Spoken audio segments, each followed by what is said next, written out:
Hey guys, welcome to my channel, and in this video I'm going to show you how to fix internal storage is running low. So hope you guys like my video, and please make sure to watch the complete video carefully to avoid forgetting anything and making mistakes. So guys, if you are receiving a notification that your internal storage is running low, there are several things you can do to fix the issues. First of all, you can delete unwanted apps and media, uninstall apps that you don't use or need, and delete media files that you no longer need. You can also move media files to an external storage device such as micro SD card or the free up space.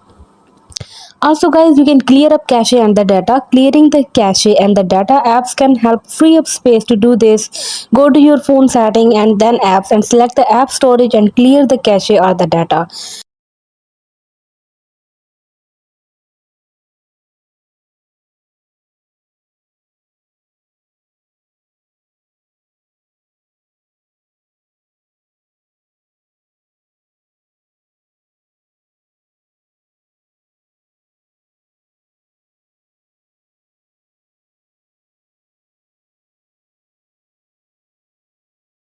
So hope you guys like my video. Please consider showing your support.